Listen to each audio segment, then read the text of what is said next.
Hey guys, it's Susie. Welcome back to the channel. If you're new here, hi, hello. I hope you're all having a wonderful morning, day, evening, afternoon, night, whenever y'all are watching this. If you're watching this, thank you so much for being here. I'm going to read stories 4 through 6 from Ghost Stories of the Stanley Hotel and the Estes Valley, Volume 1. Alright, Story 4. In the Spirit of Camaraderie. She was new at the Stanley Hotel in the fall of 1979. Hired as a housekeeper, she was happy to be working in a variety of places on the premises. This day was at the Stanley Hall, formerly known as the casino in the early days. Artie was still a little bit in awe over these old but still beautiful buildings. She loved going into Stanley Hall and musing about all the musical events that must have taken place there, about all the people who had been there for those events. What had their lives been like? Where were they from? How did they get here? Were they happy? Sad? Gosh, I can just see the early ladies in their long dresses and big hats, taking their seats next to their husbands or escorts. I can picture them clapping as the entertainment ended. It must have been grand. I wonder if they went over to the hotel afterwards for dinner. I bet they did. And probably many of them were guests at the hotel too. Sure must have been something. I hope they fix up this old building. It deserves it. Too bad the walls can't talk. Boy, I bet we'd hear some great stories and music, Artie said, laughing to herself. As Artie was standing there, imagining all the previous activity the building had seen, she suddenly felt that someone had come up behind her. She immediately turned around, expecting to see one of the maintenance people or another housekeeper. There indeed was a woman standing behind her, a little hazy but clearly distinguishable. A lovely lady standing with her hands folded in front of her. Her hair was piled up on her head. She wore a long dress with small pleats all down the front of it. There were small pearl buttons on her cuffs. She neither spoke nor smiled. She was just there. Artie wasn't afraid of her. She seemed very genteel, but there seemed to be a connection between them that Artie couldn't quite figure out. Artie returned to the hotel to anyone who she had seen. She met Julie first. Julie was the day manager, middle-aged, happy-go-lucky. Julie, I've got to tell you something.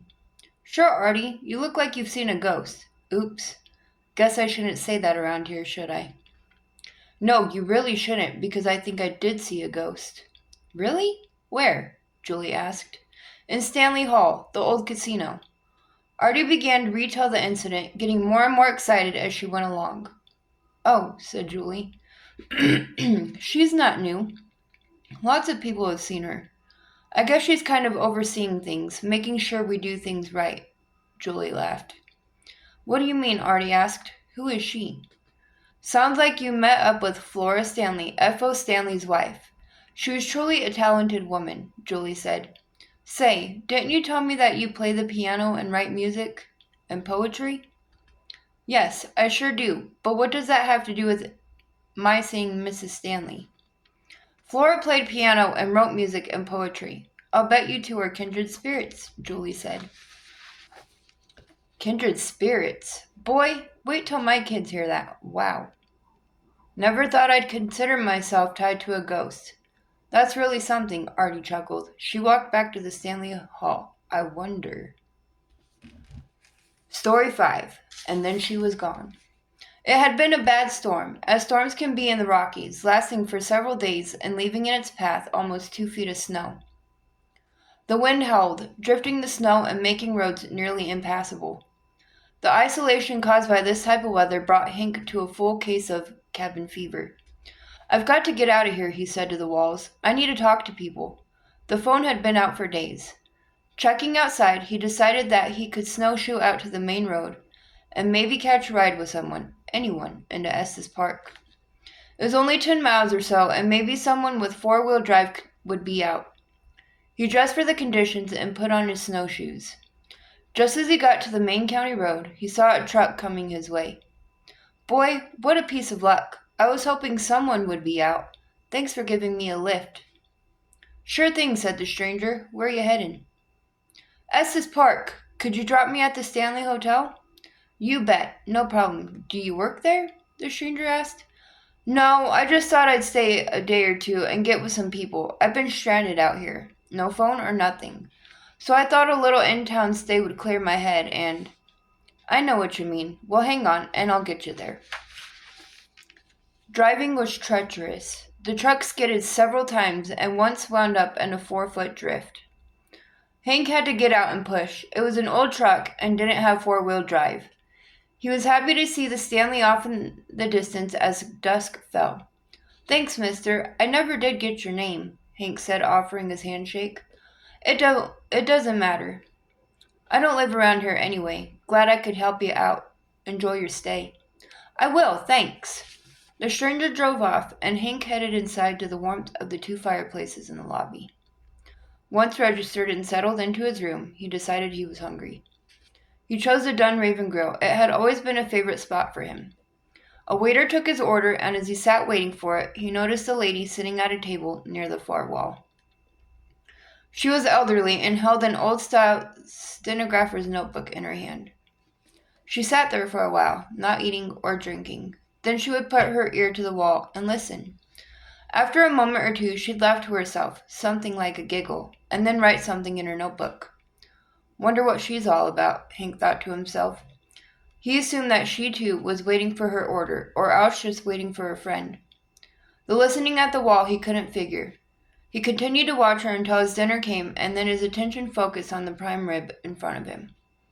Boy, the chef has outdone himself tonight, Hank muttered to himself. His stomach and his food occupied his thoughts for many minutes. Casually, he glanced over toward the elderly lady and chuckled to himself. She's at it again, he thought. He noticed that she still had not received her food or drink. I wonder what's keeping her order. She must be really hungry by now. I don't see her complaining, though. Hank finished his dinner and went to his room, the elderly lady leaving his thoughts. On the 3rd day of his stay at the Stanley, Hank dropped into the Dunraven Grill again, just for a mid-afternoon drink. He chose his table and sat down. Glancing around the room, he saw the familiar elderly lady at the same table she had occupied for the 2 nights prior. He tried to watch her without appearing to stare. She had her notebook with her. As before, she leaned over to the wall, listened intently, and again laughed her little giggle. There was neither food nor drink in front of her. Wonder what she hears, Hank asked himself. Who is she? After a few puzzling moments, Hank went up to the bar and motioned to the bartender. You know, bartender, I've been in here the last 2 evenings for dinner, and now again this afternoon, and I'm really curious. Well, I'll be happy to answer your question if I can. I've noticed an elderly lady sitting by herself over against the wall there. She's been in here every time I have been, and she's never served anything to eat or drink. She doesn't request service, and none of the waiters stop to ask her if she wants anything. You folks act like you're ignoring her. What's her story? What lady, sir? Hank turned. She was gone. Guess she went out through that door there. No, sir, she couldn't have. That door has been locked since the storm came in. We get a cold draft in here otherwise. In spite of the lack of a cold draft, a shiver ran down Hank's back. In Story 6, Love Everlasting. The honeymooners checked in the Stanley Hotel late one afternoon. They were only able to stay 2 days, but that was something. They had to make the best of what life presented to them, like thousands of other couples. The world was at war. It was 1942. Honey, look at those mountains. Aren't they something? We don't see anything like them back home. That's for sure, Loretta sighed. I wish we could stay here forever and that you wouldn't have to leave. She started to cry softly. No, baby, don't do that. I'll be home soon, and then we'll come back here, I promise. We'll stay longer, too, take in all the sights, do some hiking and horseback riding. Would you like that? She nodded a yes and dabbed at the tears on her cheeks. Now you remember, Sam, that you promised me you'd bring me back here when you get home. I'm going to hold you to it. I give you my solemn promise. We'll be back here again, together, and I want us to enjoy our 2 days here as much as possible. Agreed? Yes, my sweet husband. It's all we have for now, so we must enjoy it.